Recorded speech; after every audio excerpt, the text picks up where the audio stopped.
नमस्कार दोस्तों, राम राम।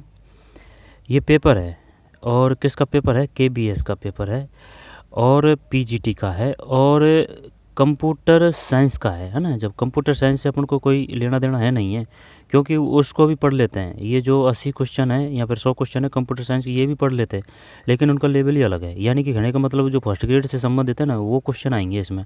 तो वो जो कंप्यूटर है उनका अपन को देखना नहीं है। इसमें क्या देखना है, जैसे कि ये जो 40 क्वेश्चन है ना, ये इनको देखना है। ठीक है, 10 क्वेश्चन हिंदी के हैं, व्याकरण के, वो देखना है। 5 क्वेश्चन कंप्यूटर के हैं और 5 या 10 क्वेश्चन एनईपी 2020 से संबंधित है। सिर्फ यही क्वेश्चन देखेंगे। और ये जो है क्यों देख रहे हैं, इस वजह से देख रहे हैं क्योंकि जो EMRS प्री है ना, उनके लिए काम का है। क्योंकि EMRS में 1/3 नेगेटिव है और ना 50 + 10 60 क्वेश्चन आएंगे। 50 मनोविज्ञान पेडोलॉजी के और 10 जो NEP के आएंगे। ठीक है, तो वेटेज ज़्यादा है प्री में और 1/3 है, इस वजह से देख रहे हैं। ठीक है, चलिए शुरू करते हैं। बालक की समृद्धि में वृद्धि, समृद्धि मतलब ग्रोथ है। तरीका क्या रहेगा, पहले खुद से करने की कोशिश करेंगे, हो जाता है तो ठीक है, नहीं होता है तो ठीक है, फिर बाद में आंसर देखेंगे। बताइए, वृद्धि, वृद्धि मतलब ग्रोथ है, ये ग्रोथ। ठीक है, विकास, डेवलपमेंट है। आपका क्या था? और ये बताओ, वुडवर्थ, वुडवर्थ किससे संबंधित है? वुडवर्थ या फिर विनय, वैसे विनय है, वैसे बुद्धि से संबंधित है। और जैसे कि वो जीन देगा ना, जीन और पियाजे, पियाजे तो जीन पियाजे, जीन है तो जैसे कि संज्ञान है, संज्ञान दे दे, है ना, या फिर ज्ञान दे दे, तो वो उससे आ जाएगा। तो संज्ञानवादी सिद्धांत किसने दिया था? जीन पियाजे ने दिया, जीन पियाजे ने दिया था। स्किनर ने कौन सा दिया था? स्किनर, स्किनर ने दिया था क्रिया प्रसूत, क्रिया प्रसूत। ठीक, स्किनर क्रिया प्रसूत किस पे प्रयोग किया था? ये किया था चूहा और कबूतर पर, स्किनर ने। तो फिर थांडाइक ने कौन सा दिया था? थांडाइक ने एक तो दिया था प्रयास में त्रुटि का, उसको तत्परता का भी सिद्धांत बोलते हैं। ठीक है, और जैसे कि भाई डाई लगा के, है ना, डाई लगा के, डाई लगा के, डाई लगा के गेंद को पकड़ रहे हैं। ठीक है, यानी कि जो बिल्ली है वो डाई लगा के गेंद को पकड़ रही है, तो डाई से तो थॉर्नडाइक हो गया। और जो बिल्ली है वो प्रयोग किया है। ठीक है, और वो गेंद को जो पकड़ रहा है, यानी कि गिर रहा है और उठ रहा है, तो वो प्रयास और त्रुटि है। ठीक है, ये थॉर्नडाइक का सिद्धांत हो गया। इसके बाद में जो थॉर्नडाइक, जैसे कि थॉर्न है, ये है ना, थॉर्न है, थॉर्नडाइक है, तो इसको थोक भी बोलते हैं, थोक। तो समूहकारक का सिद्धांत किसने दिया था? थॉर्नडाइक ने दिया था, थॉर्नडाइक ने दिया था। ठीक है, और गिलफोर्ड का सिद्धांत का नाम बताइए। तो गिलफोर्ड ने कौन सा सिद्धांत दिया था? ठीक है, गिलफोर्ड ने, यानी कि जो बुद्धि का त्रिआयामी सिद्धांत है ना, त्रिआयामी, यानी कि जो मछली है, जो गल पड़े हैं, वो 3 ओर से सांस लेती है, त्रिआयामी। तो बुद्धि का त्रिआयाम सिद्धांत किसने दिया? गिलफोर्ड, गिलफोर्ड, गिलफोर्ड से गल पड़े।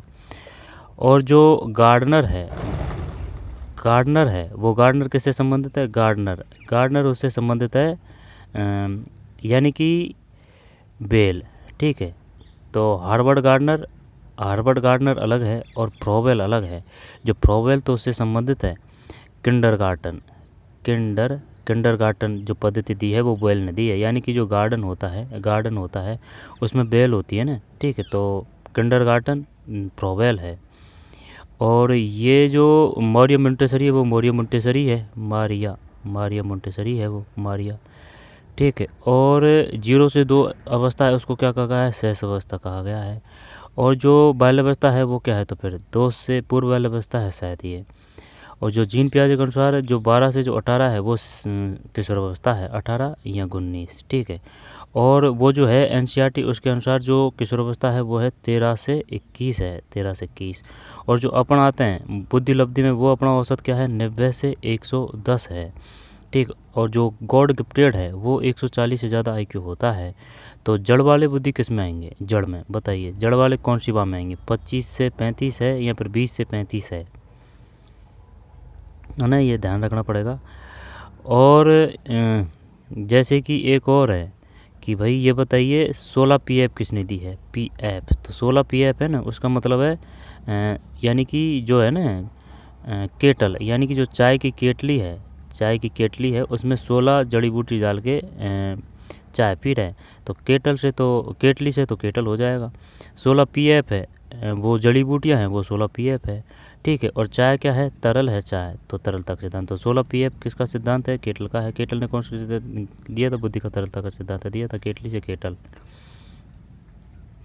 व्यवहारवादी कौन है? व्यवहारवादी। तो व्यवहारवादी जैसे कि एक तो है वे आ रहा है ना, वे से मतलब वाटसन है, एक तो वाटसन पक्का है।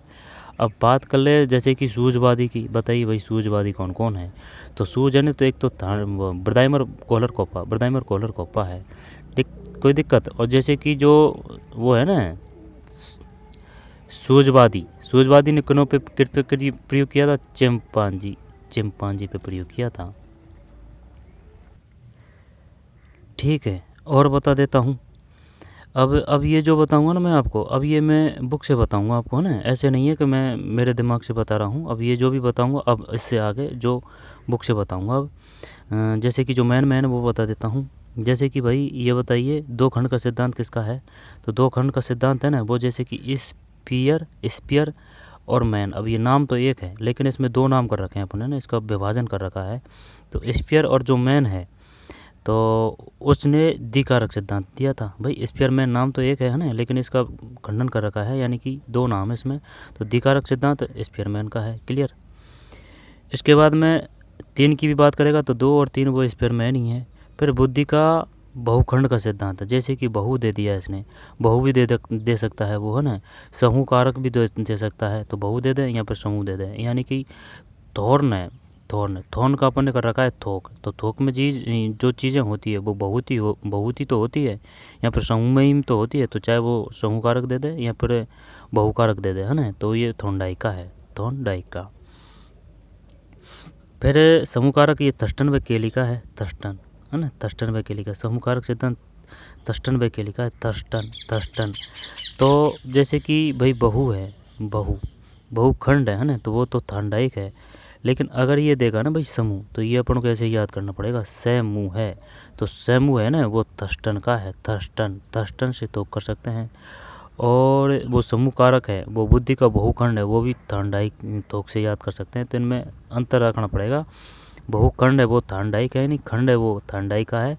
और जो कारक है, समूह जो कारक है ना, कारक समूह का जो कारक है वो है थर्स्टन व केली का, ठीक है। यानी कि जो केला होती है वो गुच्छे में ही तो होती है, तो भाई समूह कारक सिद्धांत किसका है? थर्स्टन व केली, थर्स्टन व केली का है।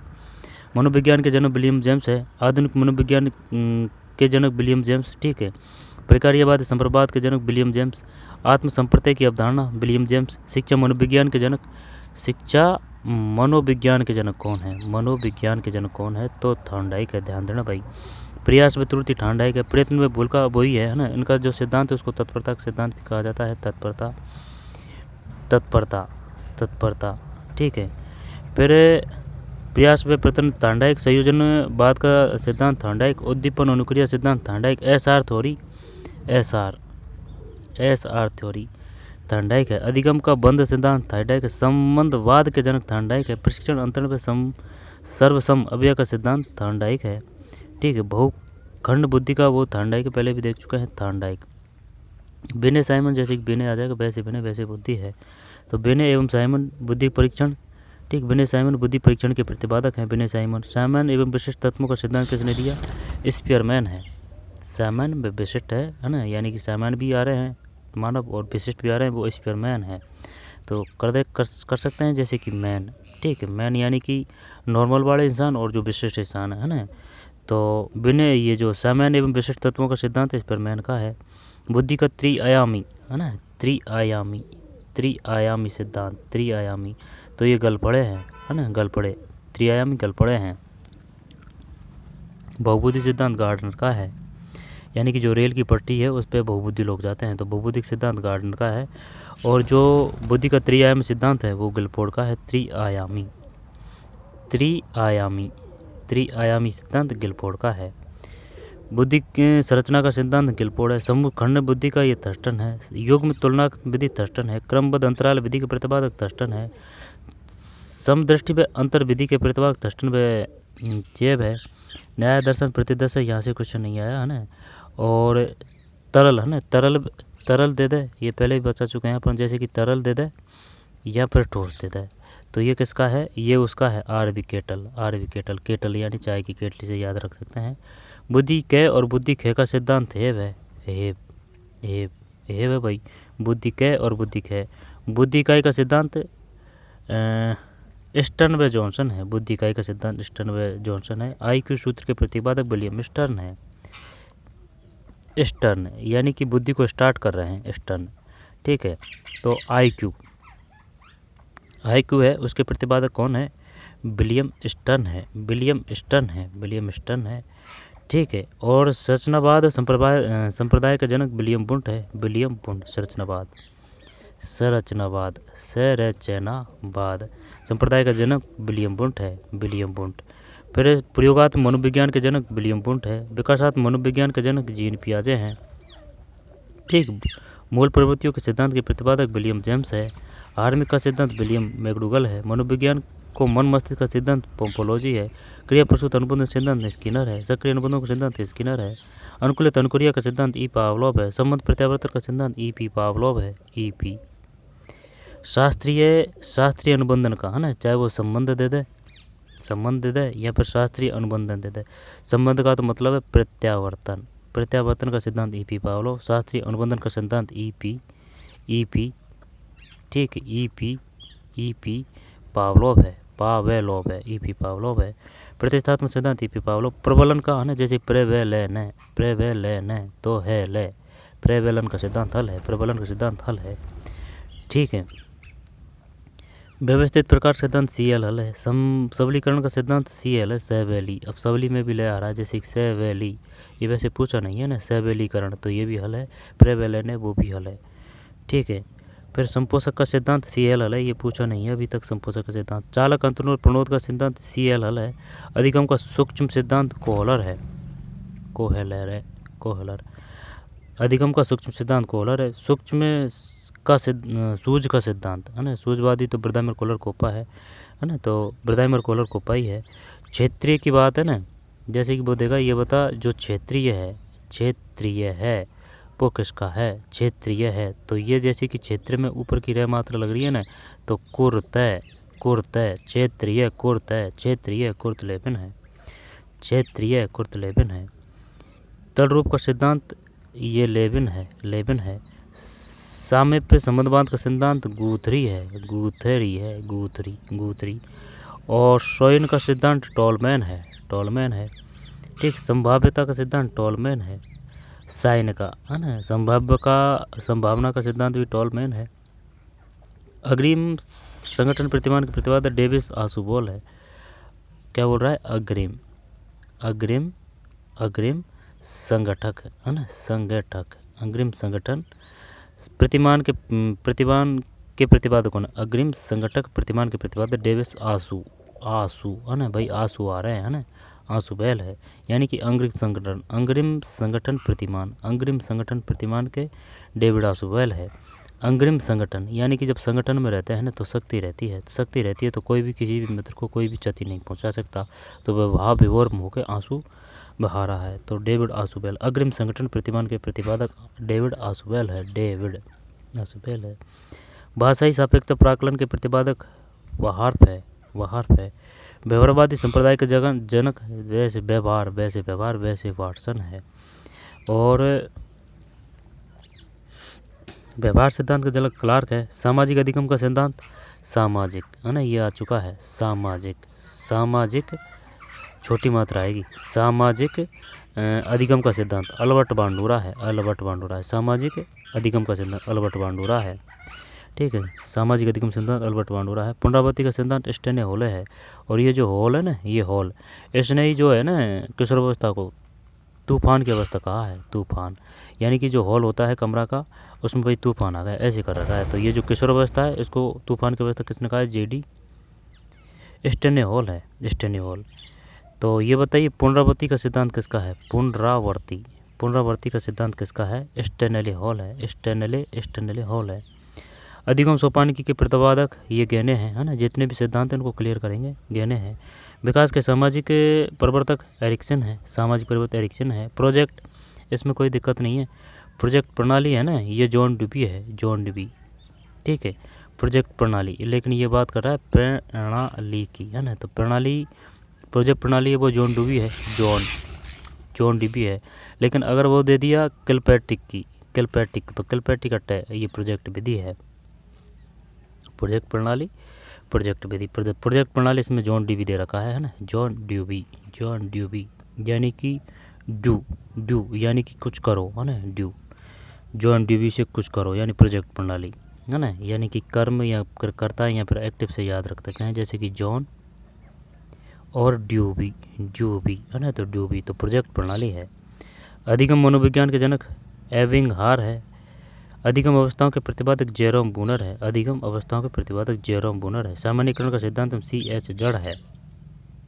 सामान्यीकरण, अब यानी कि ये जो जड़ है ना, ये जड़ कह रहा है, यानी कि ये जो CH जड़ है ये कह रहा है कि भाई जो जड़ होती है वो तो सभी में समान रूप से ही तो फैलती है ज़मीन के अंदर, तो CH जड़ ये सामान्यीकरण है। CH जड़ सामान्यीकरण है। भाई जो जड़ है चाहे वो नीम की हो, ठीक, या फिर शीशम की हो या फिर बबूली की हो, तो ये समान स्थिति से फैलती है ना, यानी सामान्यीकरण कर रही है ये नीचे फैल के। तो सामान्यीकरण का सिद्धांत CL जड़ का है।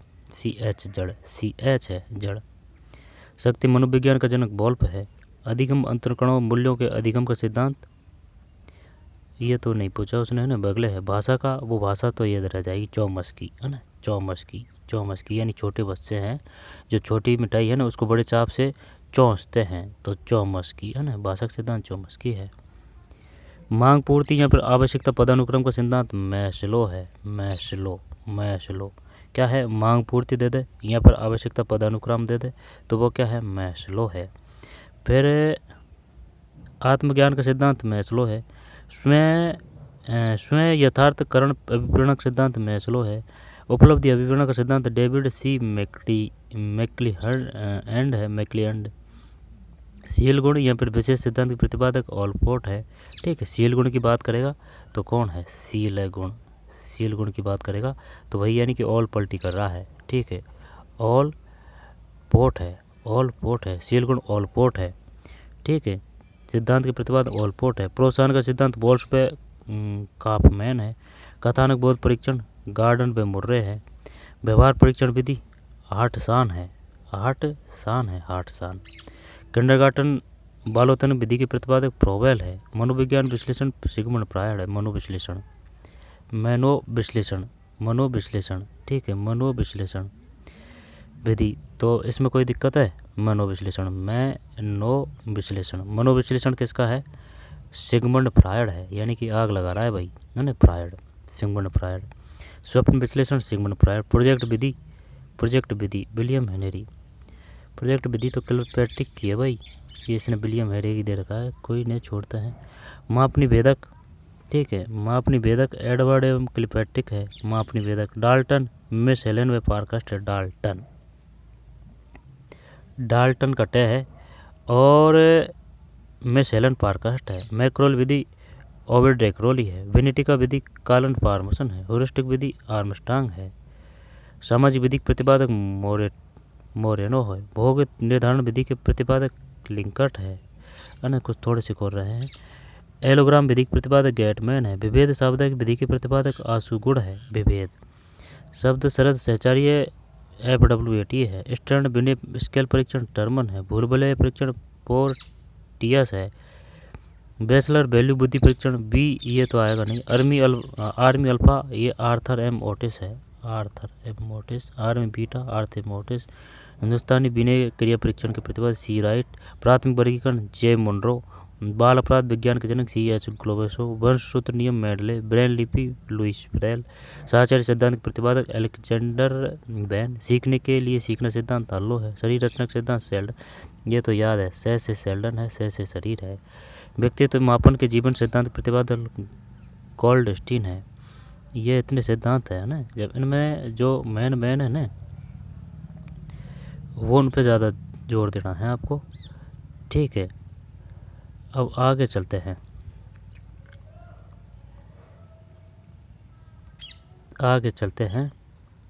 अब क्वेश्चनों को देखते हैं, है ना, क्योंकि जब चीज़ सामने नहीं दिखती है ना तो वो इतनी ज़्यादा याद नहीं होती है। ठीक है, तो सामने भी देखना ज़रूरी है। बालक की समृद्धि में विकास से आपका क्या तात्पर्य है, लेकिन है ना कारण ये है, जैसे कि ये जो फैक्ट है ना, फैक्ट। इस प्रकार के 2 या 3 क्वेश्चन आएंगे EMRS मेरन में, ठीक है। लेकिन ये जो इस प्रकार के जो फैक्ट जो यूपी टेट हो या फिर जैसे कि रीट हो या फिर रीट मेंस हो या फिर फर्स्ट ग्रेड हो या फिर सेकंड ग्रेड हो, है ना, यानी स्टेट वाली जो एग्जाम है उनमें ज़्यादा पूछते हैं इनको। और जो सेंटर वाली भर्ती है ना, KBS NBS DSSB वगैरह, तो उनमें ये जो इस प्रकार के क्वेश्चन है ना, ये इस प्रकार के ज़्यादा आते हैं। तो अब फिलहाल मैं अपने लिए EMRS प्री है, तो इस वजह से ये इम्पोर्टेंट है इसी प्रकार के क्वेश्चन, ठीक है। तो चलिए क्वेश्चनों पे चलते हैं। अब 41 को देखते हैं।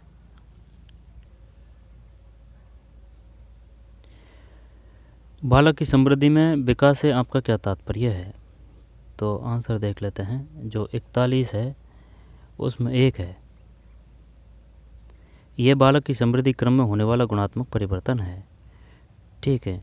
It is a qualitative change while change is a growing. फिर निम्नलिखित में से बालकों का सामाजिक कौशल नहीं है। निम्नलिखित में से क्या बालकों का सामाजिक कौशल नहीं है? तो फिर 42 है, तो इसमें एक है। निम्नलिखित में क्या बालकों का सामाजिक कौशल नहीं है? दोबारा से देखते हैं। 42 में एक, ये कैसे नहीं है भाई? निम्नलिखित में क्या बालकों का सामाजिक कौशल नहीं? मित्र के प्रति स्नेह प्रदर्शन, जबकि समकक्षीय बालकों के साथ भोजन साझा करना, बालकों के साथ खेलना, जन्मदिन का मिष्टान आना, ये है, एक नहीं है। बालकों में सही और गलत का बोध निम्नलिखित किस क्षेत्र के अंतर्गत आता है? बताइए, अब इसको आंसर दीजिए। इसमें दीजिए आंसर, इसमें क्या करें?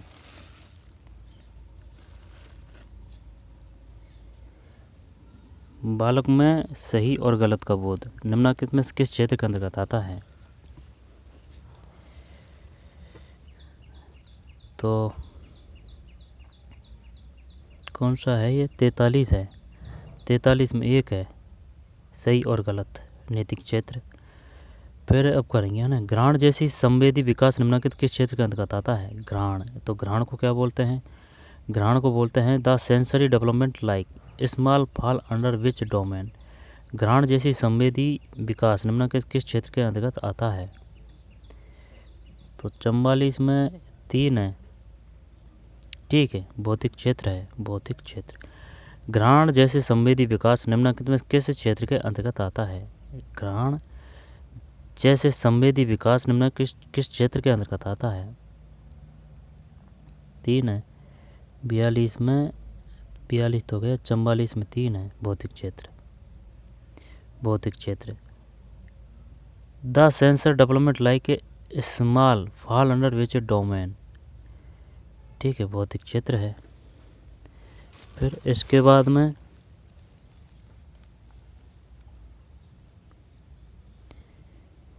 निम्नलिखित में से कौन सी अभिलाक्षणिक विशेषता किशोरों में प्रमुख है? किशोरों में तो अत्यधिक एकाग्रता, उच्च स्तर की प्रतिबद्धता, स्वातंत्र और विद्रोही की भावना, प्रत्येक व्यक्ति के प्रति सहानुभूति का प्रदर्शन।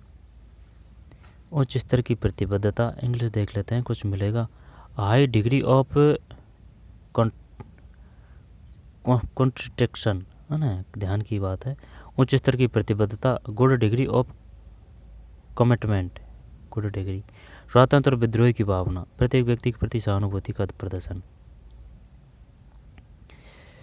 निम्नलिखित में कौन सी अभिलाक्षणिक विशेषता किशोरों में प्रमुख है? अत्यधिक एकाग्रता है, ठीक है। उच्च स्तर की प्रतिबद्धता है, स्वतंत्र तथा विद्रोही की, स्वतंत्र एवं विद्रोही की, प्रत्येक व्यक्ति के प्रति सहानुभूति का प्रदर्शन।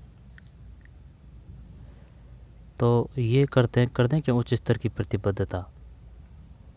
देखते हैं 45 में 3 है, विद्रोही की भावना है, किशोर में प्रमुख है, स्वातंत्र और विद्रोही की भावना, बंदे का सही है।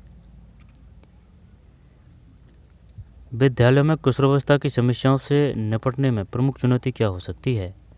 बेचैनी, ध्यान में कमी, उच्च स्तर की बुद्धि, आक्रामकता। किशोरावस्था की समस्याओं से निपटने में प्रमुख चुनौती क्या हो सकती है? प्रमुख चुनौती क्या हो सकती है? विद्यालय किशोरावस्था की समस्याओं से निपटने में प्रमुख चुनौती क्या हो सकती है? 46 में 4 है, आक्रामकता। विद्यालय में कुशल व्यवस्था की समस्याओं से निपटने में प्रमुख चुनौती क्या हो सकती है? आक्रामकता, बेचैनी, ध्यान की कमी, उच्च स्तर की बुद्धि।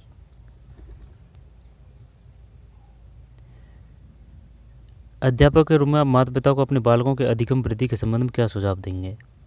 और अधिक प्रासंगिक पुस्तकें खरीदकर वे उन्हें पढ़ने के लिए कहें, उन्हें विशेषज्ञों का परामर्श लेने के लिए कहें ना। किसकी बात है ये? अधिगम वृद्धि में। अधिगम वृद्धि में माता पिता दोनों को बच्चों के साथ गुणात्मक समय व्यतीत करने के लिए कहें ना। अध्ययन के बदले प्रोत्साहन के रूप में उन्हें पॉकेट मनी देने के लिए कहना, ये नहीं करेंगे। अधिगम वृद्धि के संबंध में क्या सुझाव देंगे? तो माता पिता दोनों को बच्चों के साथ गुणात्मक समय व्यतीत करने के लिए कहना। अधिगम वृद्धि लर्निंग की बात आ रही है। Parent deal with their children to एनोट लर्निंग, तो उन्हें विशेषज्ञों से परामर्श लेने के लिए कहना, यही करते हैं, है ना। ये जो 47 है इसमें गलत, 47 में 3 है ना, यही कर देते बढ़िया रहते। माता पिता दोनों को बच्चों के साथ गुणात्मक समय व्यतीत करने के लिए कहना। निम्नलिखित में क्या द्वितीय समाजीकरण एजेंसी है? अब द्वितीय, प्रथम तो परिवार है, अब द्वितीय की बात है ना, तो फिर वो स्कूल है, इसमें कोई दिक्कत नहीं है। 48 में 2 है, ठीक है। फिर निम्नलिखित में किस कदम के फलस्वरूप बालक के अधिगम में वृद्धि होगी? निम्नलिखित में किस कदम के फलस्वरूप बालक के अधिगम में वृद्धि होगी? नियमित रूप से अभिभावक अध्यापक संघ की बैठकों का आयोजन, सह पाठचर्या कार्यकलापों को बढ़ावा देना, विशेषज्ञ और बालकों को विशेष परामर्श दिया जाना। 49 में 1 है। निम्नलिखित में से किस कदम के फलस्वरूप बालक के अधिगम में वृद्धि होगी? घर पर बच्चों के कार्यकलाप के बारे में नियमित तौर पर अभिभावकों और अध्यापकों के मध्य संवाद, ये बेस्ट है सबसे। विद्यालय को सहयोग देने में गृह की किस प्रकार से महत्वपूर्ण भूमिका है? विद्यालय का शुद्ध रूप है ये, अपन इसे इस प्रकार से लिखते हैं, विद्यालय है ना, ये शुद्ध रूप है। सहयोग देने में गृह की किस प्रकार से महत्वपूर्ण भूमिका है? घर पर विद्यालय की गतिविधियों की समीक्षा करके और रचनात्मक सुझाव देकर। सहयोग देने में घर की किस प्रकार से महत्वपूर्ण भूमिका है? यही करेंगे।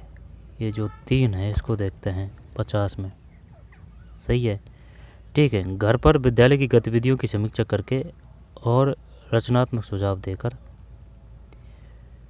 प्रभावी अधिगम के लिए सुखद और सकारात्मक विकास का माहौल प्रदान करने का दायित्व निम्नलिखित में से किस समाजीकरण एजेंसी का है?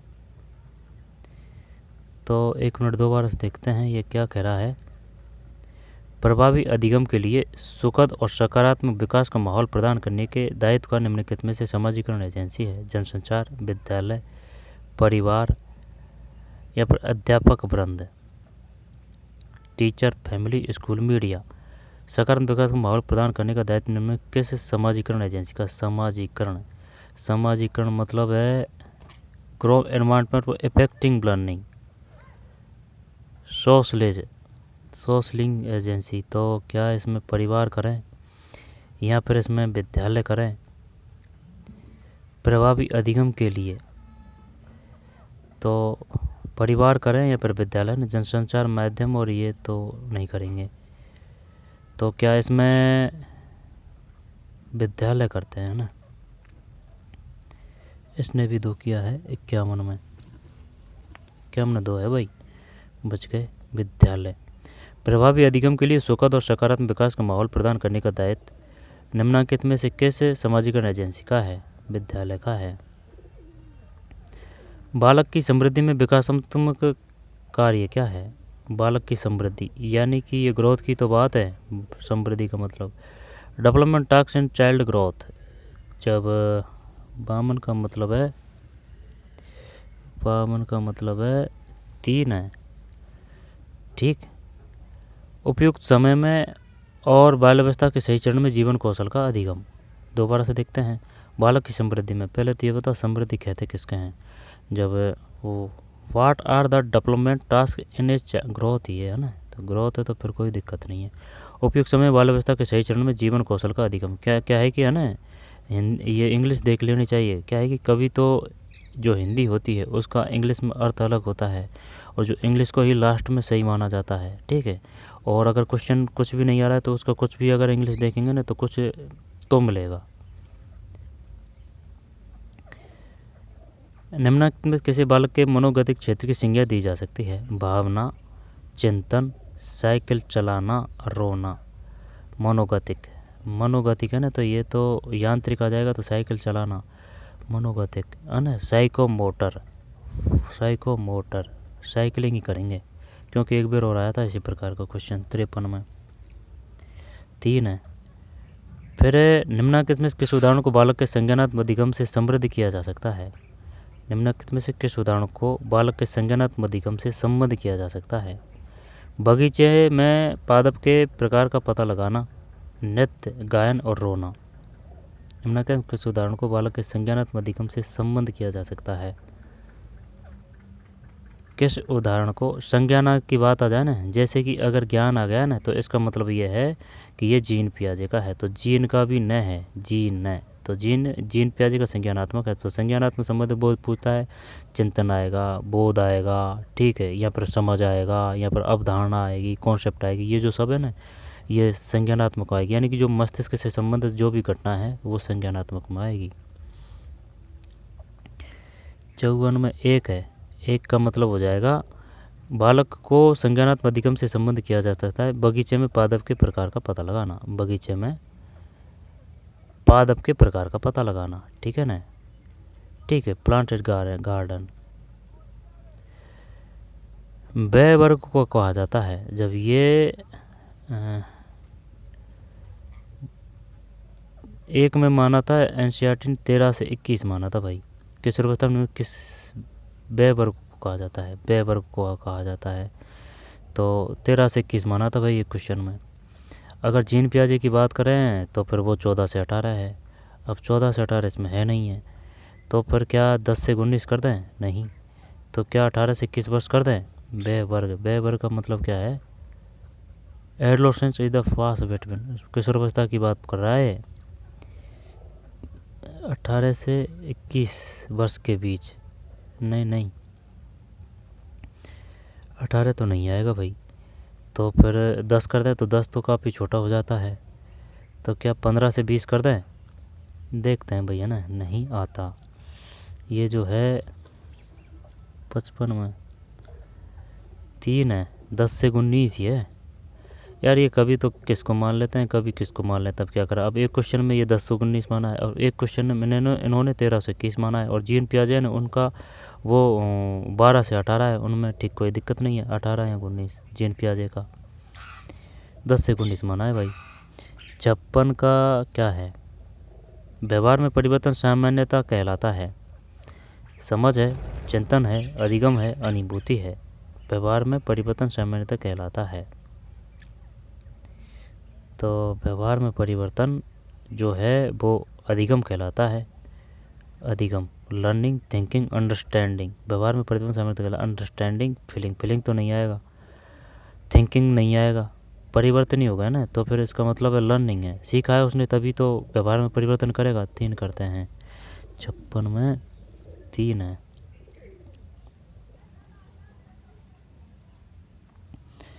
तो ये जो 56 है इसमें क्या किया था अपन ने? 3 है भाई इसमें ना, अधिगम है, अधिगम। व्यवहार में परिवर्तन सामान्यतः कहलाता है अधिगम, यानी कि लर्निंग। अधिगम एक मानसिक क्रिया है, यह निम्नलिखित किसके अंतर्गत आता है? अधिगम एक मानसिक क्रिया है, यह निम्नलिखित किसके अंतर्गत आता है? मानसिक क्रिया। तो जो मानसिक क्रिया है, अधिगम एक मानसिक क्रिया निम्न किसके अंतर्गत है? अधिगम का व्यवहारात्मक सिद्धांत, अधिगम का रचनात्मक सिद्धांत, ये संज्ञान आ जाएगा ना फिर, हाँ संज्ञान आ जाएगा। 57 हाँ सही है, संज्ञानात्मक आ जाएगा। मानसिक आ गई, ज्ञान आ गई, समझ आ गई है ना, तो फिर वही है। और वो एक देता है कि भाई चाहे वो रटना दे देगा, और रटना नहीं देगा ना तो फिर ये दे देगा कंफ्यूज करने की, भाई याद करना। तो याद करना भी है ना, वो रटने में ही मानते हैं ये, ठीक है, तो वो भी नहीं करना है, वो रटने का ही प्रकार है एक तरीके से एनसीईआरटी के हिसाब से। विद्यार्थी अध्यापक संबंध निम्नलिखित किस में बेहतर होता है? विद्यार्थी अध्यापक संबंध किस में बेहतर होता है? रचनावाद में, व्यवहारवाद में, संज्ञानात्मकवाद में, सशक्तवाद में। तो कॉग्निटिज्म करें या फिर व्यवहारिज्म करें। The student teacher relationship is better in, यहाँ पर रचनावाद करें, यानी कि अगर जैसे कि छात्र है और टीचर है, अगर वो मिलके अगर कोई कार्य करेंगे ना तो फिर वो बढ़िया रहेगा। ठीक है, तो व्यवहारिज्म करें क्या, तो इसमें है ना, देखते हैं तो है क्या इसमें। जो 58 है इसमें गलत गया भाई, 58 में गलत गया। 58 में 4 है सशक्तवाद, सशक्तवाद। कनेक्टिज्म है, कनेक्टिज्म, ये तो कॉग्निटिज्म है ना, संज्ञान से कनेक्टिज्म है ये, कनेक्टिज्म। ठीक है, कनेक्टिज्म सशक्तवाद। 58 में 4 है सशक्तवाद। विद्यार्थी अध्यापक संबंध निम्न किस में बेहतर होता है, सशक्तवाद है। कक्षा में अधिगम कैसे बढ़ाया जा सकता है, कक्षा में अधिगम कैसे बढ़ाया जा सकता है, कक्षा में अधिगम कैसे बढ़ाया जा सकता है, बताइए भाई, कक्षा में अधिगम कैसे बढ़ाया जा सकता है। तो अभिप्रेरण के माध्यम से, बार बार परीक्षण के माध्यम से, हास्य के माध्यम से, अधिगम लर्निंग हास्य के माध्यम से, बार बार के माध्यम से। 1 मिनट देखना है ना। Through drilling homework, through frequency testing, through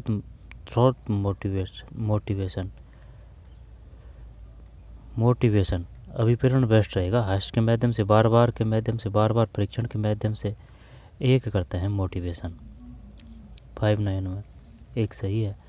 कक्षा में आकलन का क्या महत्व है, आकलन का क्या महत्व है, सहयोग और समाधान, अधिगम स्तर का मापन, समझ का मूल्यांकन, बालक की प्रगति जानना, आकलन।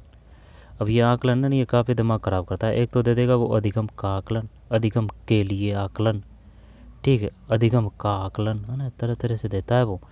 तो इसमें जो क्या करें, कक्षा में आकलन का क्या महत्व है, which is a signification of A assessment in classroom. और जो समिटिव है ना, उसका मतलब होता है जो वार्षिक मूल्यांकन होता है ना, उसको बोलते हैं समेटिव, समेटिव है ना, वार्षिक, वार्षिक है ना, वार्षिक को बोलते हैं समेटिव।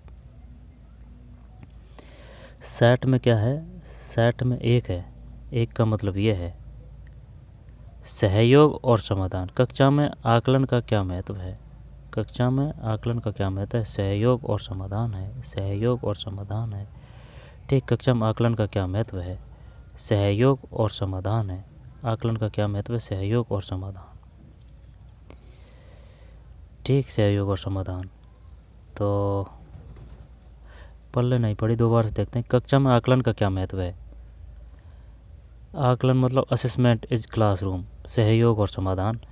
फिर समाकलात्मक, समाकलनात्मक मूल्यांकन, SA क्या है, समेटिव। हाँ ये आ गया ना समेटिव, समेटिव मतलब वो वार्षिक, वार्षिक होता है वो है ना, समेटिव यानी कि समकलनात्मक मूल्यांकन। यह मूल्यांकन शैक्षिक वर्ष के अंत में किया जाता है, यही है। यह मूल्यांकन प्रत्येक माह में किया जाता है। यह कागज़ पेंसिल परीक्षण ये प्रतिदिन है, तो यही है। तो 61 का मतलब हो जाएगा 1 है। ठीक है, कक्षा में सूचना और संचार प्रौद्योगिकी के उपकरणों के प्रयोग का क्या दोष हो सकता है, विलंब से विकसित होने वाले बालक इसके माध्यम से नहीं समझ सकते, बालकों की प्रौद्योगिकी बुरी लत पड़ जाएगी, ये उपकरण महंगे हैं, स्वतंत्र चिंतन प्रक्रिया अवरुद्ध हो जाती है। ये करते हैं, स्वतंत्र चिंतन जो प्रक्रिया है वो अवरुद्ध हो जाती है, क्योंकि उनको जो बना बनाया वो मिल जाता है, यही करते हैं। ये जो 62 है इसमें, ये बंदा को भी हल्के में मत लेना भाई, है ना, ये तगड़ा काम कर रहा है एकदम धमाकेदार तरीके से। स्वतंत्र चिंतन प्रक्रिया अवरुद्ध हो जाएगी। ये जो 1 है ना, ये जैसे कि ये आंसर गिवन, यानी कि जो किसी बंदे ने ये जो आंसर शीट है, ये आंसर शीट है यानी उस समय की ये कॉपी है, ये समझ सकते हैं आप। उसमें उसने ये 2 किया है, तो ये जो जिसने भी किया है ना उसका ये आंसर है इसमें। ठीक है, अपन ऑफिशियल आंसर किसे देख रहे हैं करके। फिर निम्नलिखित में क्या श्रव्य दृश्य शिक्षण सामग्री हो सकती है, तो इसमें कोई दिक्कत नहीं है, सुनना भी और देखना भी। तो ये टेलीविज़न है, रेडियो तो वो है, ऑडियो है ना, सुनना है। और जिसका जो क्रम है वो है SBP SPL यानी कि सुनना, बोलना, पढ़ना और लिखना है। ठीक है।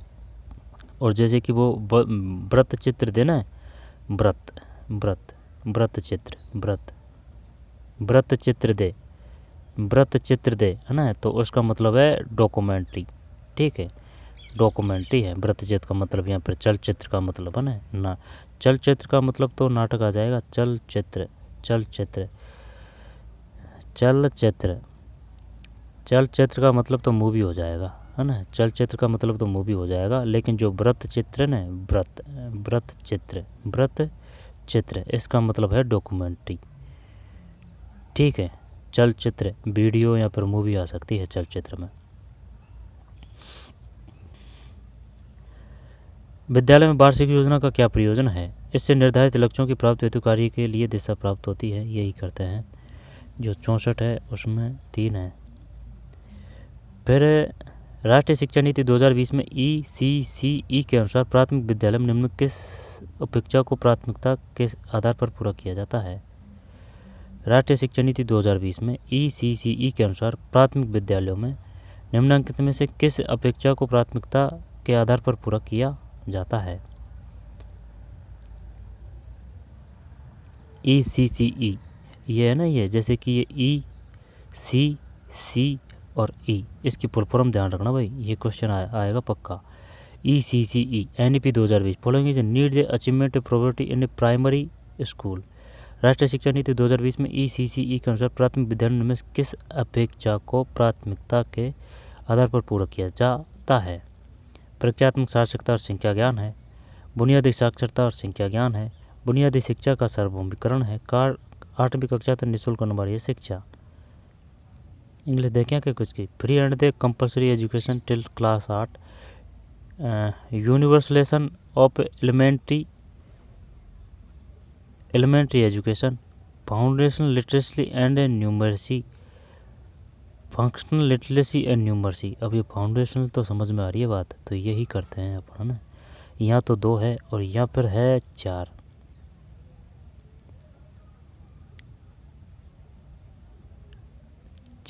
दो करते हैं ना, 2 करते हैं, 2 या 4 है। 65 में 2 है। हाँ 2 ही है भाई। बुनियादी आ गया ना वो, बुनियादी साक्षरता संख्या ज्ञान। ठीक है, यानी कि फाउंडेशन आ गया। फाउंडेशन है शुरू की जो जैसे 5 3 3 4 है ना, तो 5 का मतलब है बच्चा जो 3 साल से एडमिशन लेकर 8 तक, यानी कि जो शुरू की जो 3 साल वो प्री वाटिका और आंगनबाड़ी है। जो लास्ट की 2 साल है ना इस 5 में, तो इसका मतलब है पहली क्लास और प्लस दूसरी क्लास, ये 2 क्लास हो चुकी है। अब ये जो 3 है ना, इसका मतलब हो जाएगा कि ये भाई साहब वो है, जैसे कि 2 क्लास होगी तो फिर 3 4 और 5, तो 5 तक ये है। तो इसमें एज कितनी आ जाएगी फिर? जैसे कि 8 हो गया ना, तो 8 के बाद में 9, 8 से ले लेना, फिर 8 से ले ले, 8 9 10 और 11 है ना, 8 9 10 11 है। ठीक है, इसमें 3 साल आ जाएगी इसमें। फिर अगली जो आएगी वो 11 से कौन सी आएगी? 11 से,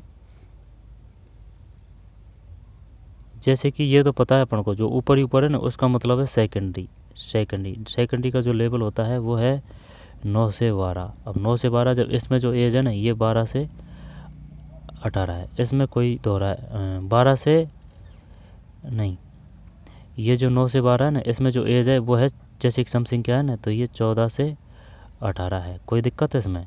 3 से जो 18 है वो शिक्षा नीति का वो लक्ष्य है। अब ये जो 5 है इसमें ये हो गया 3 से 8। ठीक है, 3 से 8 एज इसमें हो चुकी है, और पहली और दूसरी कक्षा है जो इसमें हो चुकी है। ठीक, अब ये जो 3 है तो इसका मतलब हो जाएगा 8 के बाद में 8 9 10 11 है यहाँ तक। ठीक, 11 एज हो चुकी है। जो कक्षा है वो कौन सी आ जाएगी? 2 कक्षा इसमें हो चुकी है, पहली और दूसरी। आंगनबाड़ी प्री वाटिका वो शुरू की आएगी, तो फिर इसमें ये जो है ना 2 के बाद में 3 4 5, 5वीं तक ये है 11 एज तक। फिर इसके बाद में ये कौन सी है? ये तो फाउंडेशन है। ठीक है, ये प्रिपरेटरी है ना, फाउंडेशन प्रिपरेटरी। और ये जो है ना ये मिडिल है, मिडिल का मतलब ये 6 से 8 है। ठीक है, और इसमें जो कौन सी आ जाएगी? कक्षा 6 से 8 आ जाएगी। इसमें एज कौन सी आ जाएगी भाई? 11 गया नहीं है, 11 का गया तो 11 से 14। ठीक है, 11 12 13 14, 6 7 8, ठीक, 11 12 14, ये 6 से 8 है, ये इसको बोलते हैं मिडल, ठीक है। एज 11 से 14 आ जाएगी। अब फिर ये जो जैसे कि 12 है, 9 से 12, अब ये सम संख्या से कर रखा है, जैसे कि 12 सम संख्या है तो 14 से फिर 18 है। कस्तूरी रंगन ध्यान रखना है। और जो 25:1 है वो पिछड़े क्षेत्रों में होता है, टीचर शिक्षक अनुपात है। और जो 30:1 है ना, वो उसमें होता है जो नॉर्मल क्षेत्रों उनमें टीचर शिक्षक है और टीचर और जो छात्र है वो अनुपात है। 2035 है उसमें जो नाम रखना है क्या, उनमें ये रखना है कि भाई 2035 तक है ना आपको है ना जो व्यावसायिक शिक्षा का है ना वो 50% तक देनी है आपको, है ना, ये लक्ष्य निर्धारित किया गया है। और जो 2030 है ना उस तक जो GSR यानी 100% तक साक्षरता की वो करनी है ना 2030 तक। और ये जो 25 है इसका भी और एक क्वेश्चन आया है। और ये बताइए ये जो है कौन सा, जो 50 घंटे हैं ना वो हर एक टीचर के लिए प्रशिक्षण के लिए दिए गए हैं, ठीक है, नई शिक्षा नीति के तहत। NEP का पूरा नाम क्या है, नेशनल है, न्यू मत कर देना भाई, नेशनल है। और इसको देख लेंगे अपन, जैसे कि राष्ट्रीय शिक्षा नीति 20, तो फिर इसमें ही दे रखा होगा ना प्राइमरी अकॉर्डिंग NEP दे रखा है भाई, इसमें तो NEP ही दे रखा है। NEP नेशनल है, एक क्वेश्चन आया था उसमें नेशनल है लेकिन वो आया हुआ नहीं था, है ना, ऐसे ही देखा था। और वैसे देख लेंगे कि भाई ये नेशनल है या फिर न्यू है, एन का मतलब, ठीक है। और जैसे कि 45 घंटे हैं वो है 2009 के तहत है, वो तो उनमें कोई दोहराया नहीं है, 45 2009 के तहत है। और ये अनुच्छेद 21A के तहत है, ठीक है। 6 से जो 14 के बच्चे हैं, 6 से 14 तक के बच्चे हैं उनको शिक्षा ग्रहण कराना, ये 2009 के तहत लागू हुआ था, 1 अप्रैल 2010 को हुआ था ये।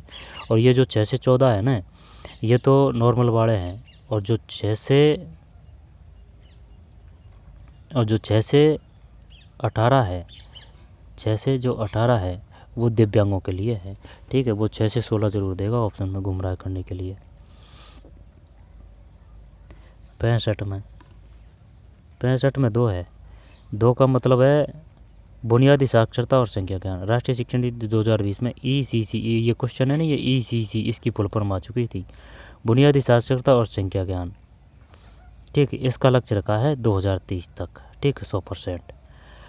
प्राथमिक विद्यालय निम्नलिखित से अपेक्षा को प्राथमिकता के आधार पर पूरा किया जाता है। फिर क्या था इसमें आंसर, 66 में 1 है,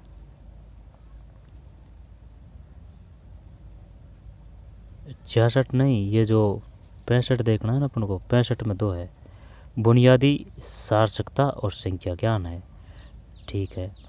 कक्षा में बेहतर अधिगम स्थल क्या हो सकता है, कक्षा की बात कर रहा है, भयमुक्त और सहायक माहौल, यही बेस्ट है, सबसे बेस्ट है ये, यही है। 66 में 1 है।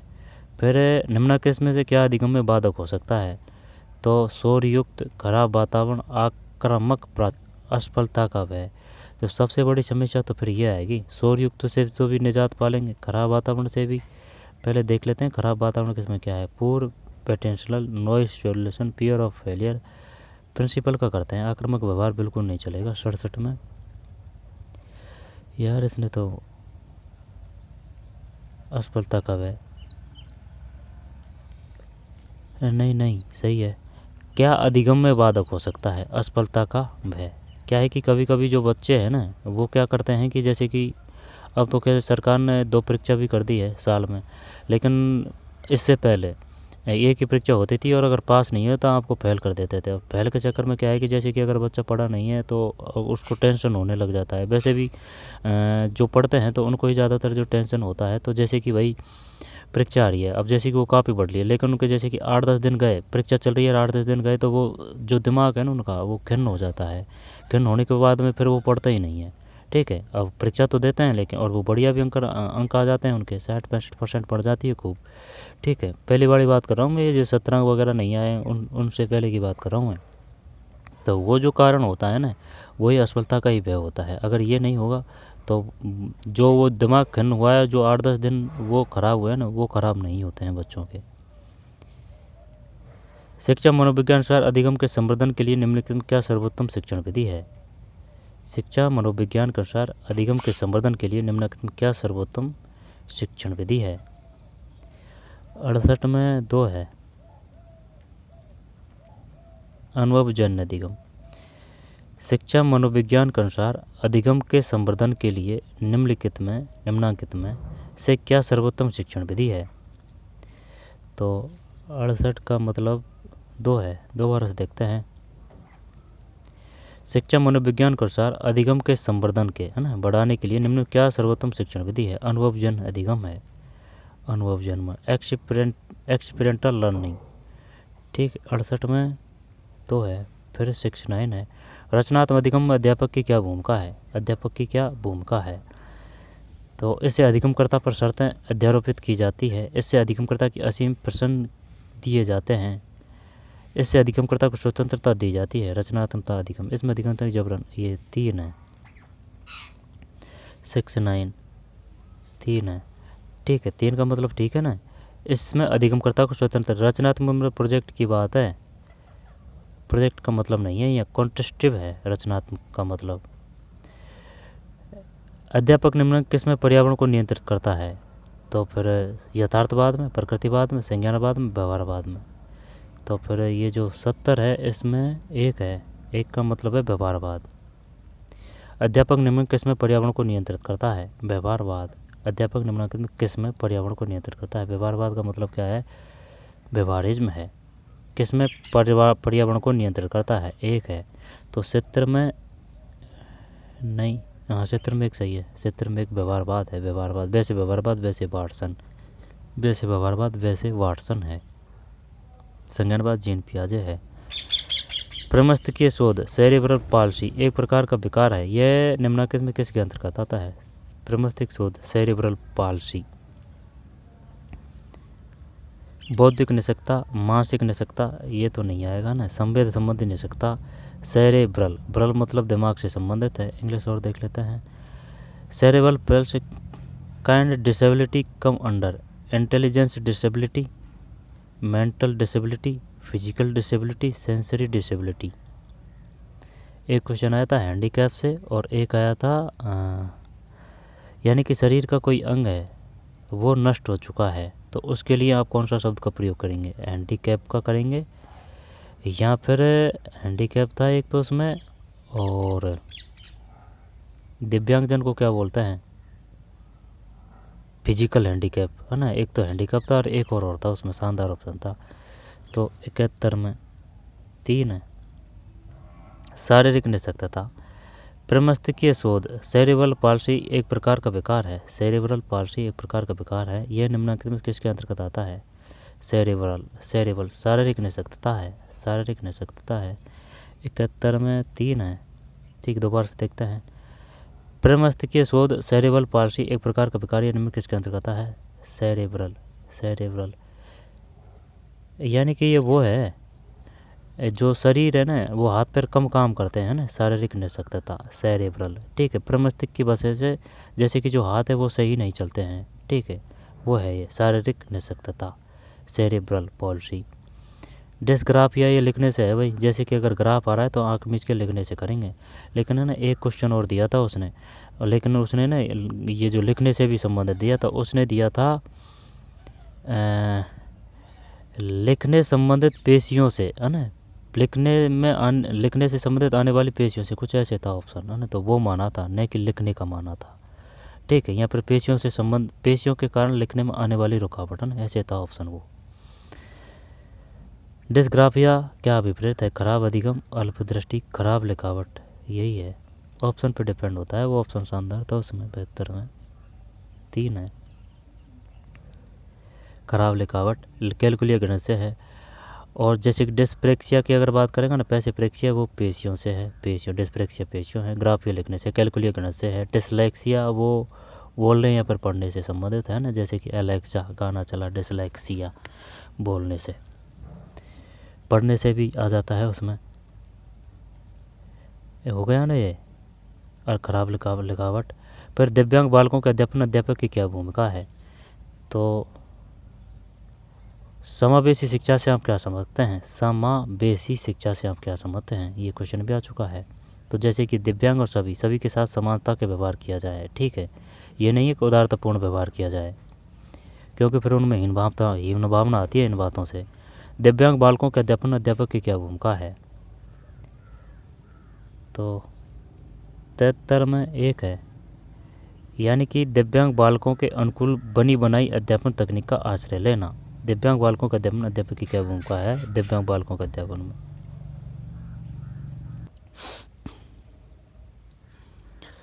दिव्यांग बालकों में अध्यापन में अध्यापक की क्या भूमिका है? दिव्यांग बालकों के अनुकूल बनी बनाई अध्यापन है, दोबारा से ले लेते हैं,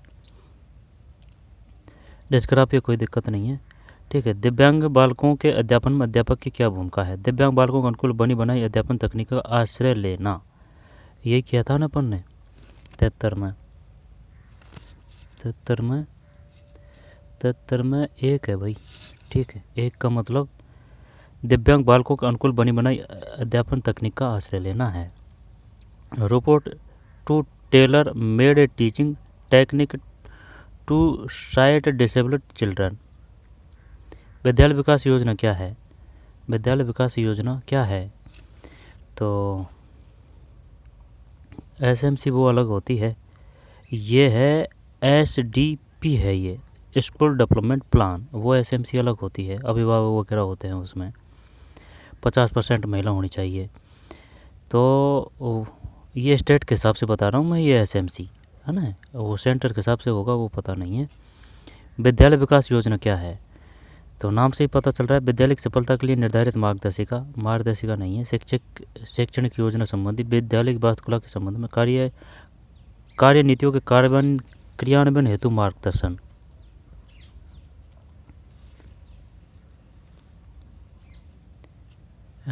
स्कूल डेवलपमेंट प्लान, सफलता के लिए निर्धारित मार्गदर्शिका। तो जैसे कि guide of implement stages, road map the set out for success of, यही सही लग रहा है ना। 3 74 में 3 सही है। फिर विद्यालय में समय तक किस प्रकार की समय तालिका है ना, ये जो है ना, ये किसका है? ये कंप्यूटर साइंस का है ये, है ना। इसमें ये तगड़े बड़े क्वेश्चन नहीं मिले हैं इतने, है ना। लेकिन एक था वो शायद इंग्लिश का था या फिर किसका था, उसमें ये मनोविज्ञान के वगैरह के तगड़े थे वही क्वेश्चन। विद्यालय में समय तक किस प्रकार की समय तालिका तैयार की जाती है? 75 में 3 है। कक्षा समय सारणी और अध्यापक समय सारणी, विद्यालय में समय तक किस प्रकार की समय तालिका तैयार की जाती है? कक्षा समय सारणी और अध्यापक समय सारणी, समय तक किस प्रकार की समय तालिका तैयार की जाती है? Class time table and teacher time table, समय तालिका। फिर निम्नलिखित में से क्या विद्यालय और गृह के बीच सेतु का कार्य करेगा? तो ये तो जब इसमें आ जाएगा घर के बीच और विद्यालय के बीच, अभिभावक अध्यापक संघ, गैर सरकारी संगठन, राष्ट्रीय समाज सेवा, राष्ट्रीय कैडेट कोर, ये नहीं, ये आना चाहिए अभिभावक अध्यापक संघ। 76 में 2 है, अभिभावक अध्यापक संघ।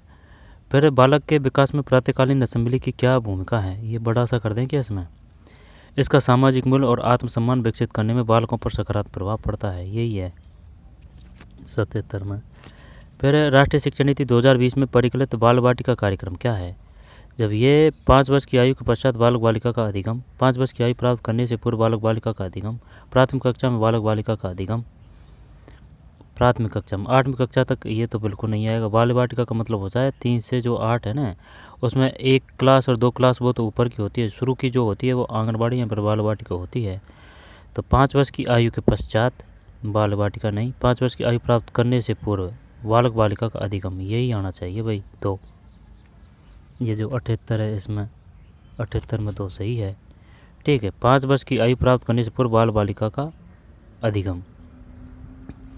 और ये अनौपचारिक और होता है, ध्यान देना, और वो औपचारिक भी पूछेगा, अनौपचारिक। स्कूल वैसे औपचारिक होता है, लेकिन ये जो बाल वाटिका और आंगनबाड़ी है ना, ये अनौपचारिक है। अनौपचारिक जैसे कि समाज है वो अनौपचारिक है, ठीक है, यानी कि गैर अनौपचारिक है ये, गैर अनौपचारिक, ठीक है। अनौपचारिक तो है, गैर अनौपचारिक है ना, कुछ ऐसे है, यानी कहने का मतलब अनौपचारिक ध्यान रखना है, ये अनौपचारिक है, ठीक है। समाज है उसको अनौपचारिक बोलते हैं। और जैसे कोई संगठन है, ठीक है, समुदाय संगठन है या फिर नियमबद्ध तरीके से अध्ययन कर रहे हैं तो वो औपचारिक में आ जाएगा, ठीक है। जैसे कोई बैंक का संगठन है ना, या फिर कोई संस्था या फिर कॉलेज या फिर स्कूल, ठीक है, तो वो संगठन है, तो वो औपचारिक है। जैसे कि अगर किसी बैंक से अगर आप कर ले रहे हैं तो वो औपचारिक के माध्यम से आप कर ले रहे हैं। अगर किसी साहूकार वगैरह से आप कर ले रहे हैं, है ना, या फिर कर ले रहे हैं, तो वो क्या जाएगा, अनौपचारिक कर ले रहे हैं आप, अनौपचारिक, अनौपचारिक।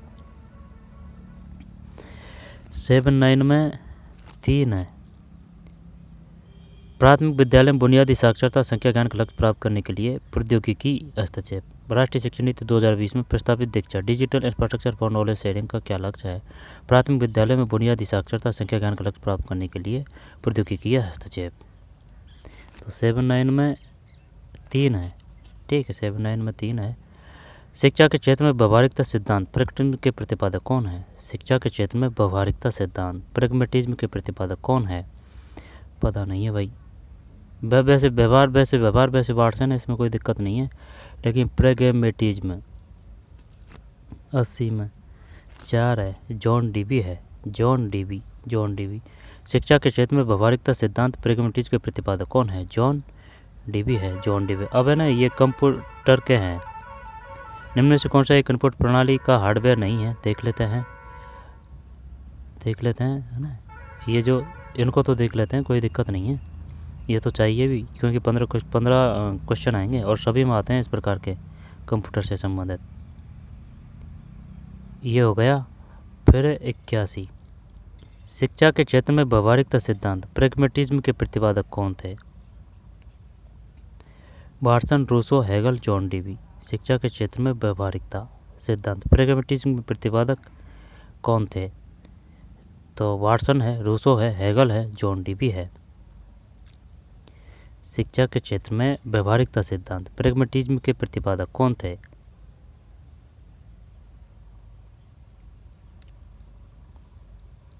अस्सी में जॉन डीबी है।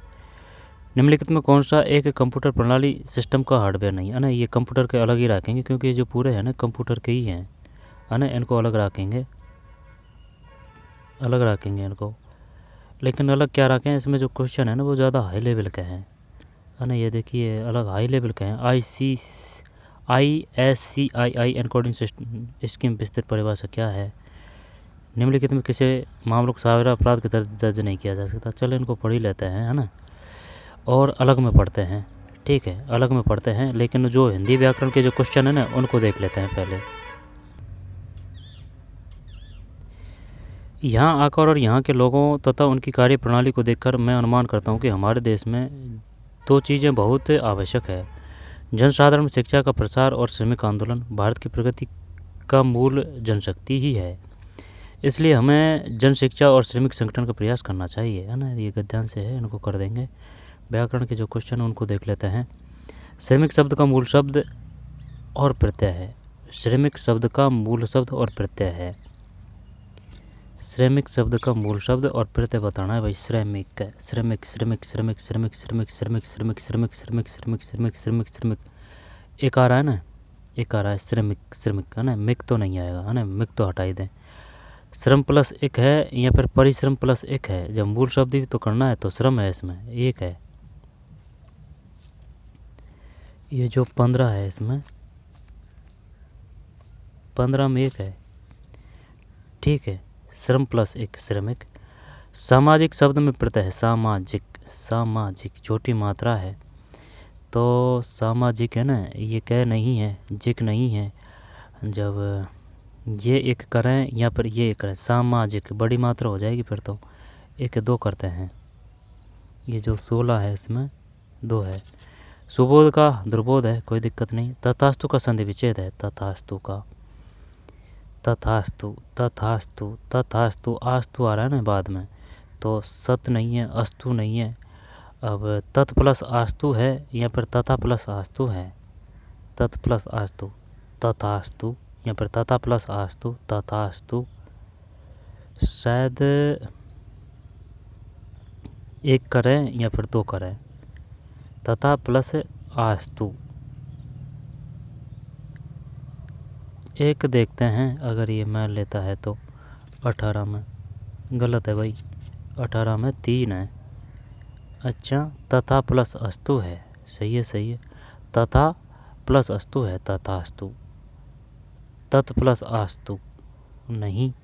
और तथा प्लस आस्तु, ये भी नहीं। तथा प्लस अस्तु है, तथा प्लस अस्तु है, तथा प्लस अस्तु है, तथा प्लस अस्तु है, तथास्तु। प्रकृति के पर्यायवाची शब्द हैं। प्रकृति के जब उत्थान, अभ्युदय, उन्नति, विकर्षण, विकर्षण नहीं है, विकास और उत्कृष्ट, उत्थान और उत्कृष्ट, फिर उत्थान और अभ्युदय। आंसर देखते हैं। 19 में 1 है, 1 का मतलब है उत्थान और अभ्युदय। प्रगति के पर्यायवाची शब्द हैं उत्थान और अभ्युदय, उत्थान और अभ्युदय। प्रगति के पर्यायवाची शब्द हैं उत्थान और अभ्युदय। प्रगति के पर्यायवाची शब्द हैं उत्थान अभ्युदय, उत्थान अभ्युदय। प्रगति के पर्यायवाची शब्द हैं उत्थान और अभ्युदय। फिर तत्सम तद्भव का असंगत मेल है, कंकन का कंगन। और तत्सम मतलब जो संस्कृत से आए हुए शब्द हैं जिनको अपन हिंदी में प्रयोग करते हैं। तद्भव जो अपने ही भाषा के हैं, लोकल हैं, ठीक है, उनको बोलते हैं। लेकिन कभी कभी वह तद्भव भी इस प्रकार का देता है जो लगता है कि वो तत्सम है ना, वो लेवल पे डिपेंड करता है। तो कर्म काम, चीर का कीर, गंधर्व का गधा, कंगन, कंगन, कंगन, कंगन। 4 ही करते हैं भाई इसमें, है ना। 20 है जिसमें 4 है। कर्म का काम है, चीर का कीर है, गंधर्व का गधा है। अब आगे चलते हैं। भारत के संविधान के अनुसार निम्न में किसे क्षमा करने की शक्ति प्रदान की गई है? जब ये जो की गई है राष्ट्रपति, उच्चतम न्यायालय, संसद, भारत का महान्यायवादी। भारत के संविधान के अनुसार निम्न में किसे क्षमा करने की शक्ति प्रदान की गई है? तो ये तो वो है ना, राष्ट्रपति है, इसमें कोई दिक्कत नहीं है। आंसर कौन सा था? ये जो था ना 21 था, ये 21 में 1 है, राष्ट्रपति। भारत में सबसे लंबा जलमार्ग कौन सा है? सादिया और धुबरी के बीच ब्रह्मपुत्र नदी, कर्नाटक से पश्चिमी तट पर इलाहाबाद और हल्दिया के बीच पूर्व पश्चिम नहर से ऊपर क्षेत्र में नर्मदा नदी। सादिया और धुबरी के बीच, क्या ये कर दें? या फिर इलाहाबाद और हल्दिया के बीच गंगा नदी। देखते हैं एनसीईआरटी से। 22 में 3 है, ठीक है। 22 में 3 का मतलब ये है, भारत में सबसे लंबा जलमार्ग कौन सा है? इलाहाबाद और हल्दिया के बीच गंगा नदी है, ठीक है। भारत में सबसे लंबा जलमार्ग कौन सा है? इलाहाबाद और हल्दिया के बीच गंगा नदी है। दोबारा से देखते हैं। भारत में सबसे लंबा जलमार्ग कौन सा है? इलाहाबाद और हल्दिया के बीच गंगा नदी। भारत में सबसे लंबा जलमार्ग कौन सा है? इलाहाबाद और हल्दिया के बीच गंगा नदी है। इलाहाबाद हल्दिया के बीच गंगा नदी है, ठीक है। फिर स्फटिक और रूपांतरित चट्टानों में लोहे के मिश्रण के परिणाम स्वरूप रंग की मिट्टी विकसित होती है। बताइए भाई क्या करें इसमें? रंग की मिट्टी विकसित होती है। अब रूपांतरित जो चट्टान है वो बोलते हैं अवसादी चट्टानों को बोलते हैं, है ना। रूपांतरित बोल दे या फिर कायांतरित बोल दे या फिर अवसादी बोल दे, ठीक है।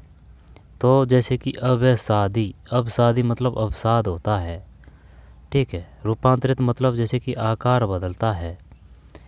तो जो आकार बदलेगा तो फिर क्या करे अब इसमें? 23 में 3 है, ठीक। लाल है, रंग की मिट्टी विकसित होती है। स्फटिक और रूपांतरित चट्टान में लोहे के मिश्रण के परिणामस्वरूप रंग की मिट्टी विकसित होती है, लाल है, ठीक है। और जो लेटराइट मिट्टी है, लेटराइट मिट्टी वो किससे बनती है? लोहे तत्व की प्रधानता से बनती है, ठीक है। लोहे, लेटराइट लोहे तत्व है। बेलुआ पत्थर। निम्न में किसकी स्थापना भारत की आज़ादी के बाद हुई? 24 में 2 है। अखिल भारतीय लोकतांत्रिक महिला संघ, all India democratic women's association भारत की आज़ादी के बाद हुई, जबकि सबकी आज़ादी से पहले हुई है। भारतीय वाणिज्यिक उद्योग परिसंघ, federation of the Indian chamber of commerce and industries, भारतीय औद्योगिक वाणिज्यिक Congress, Indian steel and commercial Congress, दलित वर्ग संघ, डिप्रेस्ड क्लासिक एसोसिएशन। अन्य 2 ध्यान रखना है। All India democratic women's association बाद में हुई है, जबकि भारतीय वाणिज्य उद्योग परिसंघ, भारतीय औद्योगिक वाणिज्यिक कांग्रेस, दलित वर्ग संघ। कांग्रेस के लाहौर अधिवेशन के बाद 26 जनवरी 1930 को भारत में किस दिन के रूप में मनाया जाना घोषित किया गया? कांग्रेस के लाहौर अधिवेशन 1929 है, जैसे कि लाहौर है, ला है ना, तो ये 1929 लाहौर अधिवेशन कब हुआ था? 1929 में है। के बाद 26 जनवरी 1930 को भारत में किस दिन के रूप में मनाया जाना घोषित किया गया? ये तो वो है ना अपना स्वतंत्र राष्ट्रीय एकता दिवस, 26 जनवरी। 26 जनवरी तो फिर स्वतंत्रता दिवस ही है 25 में, सही है, स्वतंत्रता दिवस ही है, ठीक है, 26 जनवरी 1930 को स्वतंत्रता दिवस। और जैसे कि अगर पूछ ले राष्ट्रगान किसकी रचना है, तो राष्ट्रगान है नाथ है, ठीक है। और राष्ट्रगीत किसकी रचना है? गीत है चैटर्जी जी, ठीक है। और जो 1909 है वो मार्ले मिंटो है, और जो 1919 है वो मोंटेग्यू चैमफोर्ड है, 1935 है वो भारत साधन अधिनियम है, सूरत अधिवेशन है, सूरत है, सात है, 1907 है, भंग है वो 1905 है, ठीक है। असहयोग आंदोलन 1920 से 22 है, जलियांवाला बाग हत्याकांड वो 13 अप्रैल 1919 है, ठीक। मानगढ़ धाम घटना है ना वो 17 अप्रैल 1919 है, वाह, वो 17 अप्रैल 1913 है, वो 1913 है। और जो जलियांवाला बाग हत्याकांड 13 अप्रैल 1919, जलियांवाला बाग हत्याकांड 13 अप्रैल 1919 है। और जो मानगढ़ धाम बांसवाड़ा में जो घटना घटित हुई गोविंदगिरी है ना वो 17 नवंबर 1913 है ना, ये पहले हुआ है मानगढ़ धाम घटना। इसके बाद में दांडी मार्च 1930, ठीक। सविनय अवज्ञा आंदोलन अभिज्ञा है ना, तो ये सविनय अवज्ञा आंदोलन 30-31 है। और इरवन सविनय अवज्ञा 31 सूत्री मांग है, ठीक है। और जो एक ही आंदोलन था ना, एक ही 21 सूत्री मांग है, मोतीलाल तेजावत है, ये 31 है और 31 सूत्री मांग है। और सविनय अवज्ञा है और इरवन है 31 इरवन 1931 31 सूत्र मांग और इरवन ये 21 है। और मोतीलाल तेजावत है 21 मोती और 21 मोती और 21 एक ही आंदोलन मोतीलाल तेजावत। 25 में 2 है स्वतंत्रता दिवस है ना, ये उस समय की करंट है, ये नहीं आएगी, छोड़ते हैं। भारत के पहले राष्ट्रपति डॉक्टर राजेंद्र प्रसाद की जयंती कब मनाई गई? तो 27 में 3 है, 3 का मतलब है 3 दिसंबर 2022। भारत के पहले राष्ट्रपति डॉक्टर राजेंद्र प्रसाद की जयंती कब मनाई गई? 3 दिसंबर 2020। जो संविधान सभा थी ना, संविधान सभा, उसके अध्यक्ष कौन थे? डॉक्टर राजेंद्र प्रसाद थे, ठीक है। और अगर वो पूछ लें ड्राफ्टिंग कमेटी, डा से ड्राफ्टिंग, डा से डॉक्टर भीमराव अम्बेडकर है अध्यक्ष, ठीक है। तो ये जो कौन सा है 27 में 3 है, 3 दिसंबर 2022। भारत के पहले राष्ट्रपति डॉक्टर राजेंद्र प्रसाद की जयंती कब मनाई गई? 3 दिसंबर 2022, 3 दिसंबर 2022, 3 दिसंबर 2022। अंग्रेजी भाषा का बाल साहित्य पुरस्कार किस पुस्तक को प्रदान किया गया है? ये नहीं आएगा, फिर ये छोड़ते हैं, फिर आगे चलते हैं। हम उन तारों को कहाँ प्रयोग करते हैं जो विशाल विद्युत तारा से गुजारे जाने पर जल्दी से पिघलकर टूट जाते हैं? तो ये जो कौन सा है 30 का मतलब है 2 है, 30 का मतलब 2 है, बिजली के प्यूल, इलेक्ट्रिक प्यूल, ठीक है। तो चलिए ये पेपर था, अब इसमें अपन ने 5 क्वेश्चन कंप्यूटर के वो देख लिए और 5 क्वेश्चन NEP के वो देख लिए, ठीक है। 35 क्वेश्चन मनोविज्ञान शिक्षण विधि से देख लिए, ठीक है। 5 क्वेश्चन वो हिंदी व्याकरण से देख लिए हैं। तो चलिए मिलते हैं कोई और, वो कंप्यूटर के हैं उनको अलग देखेंगे। तो चलिए मिलते हैं कोई और वीडियो में, धन्यवाद।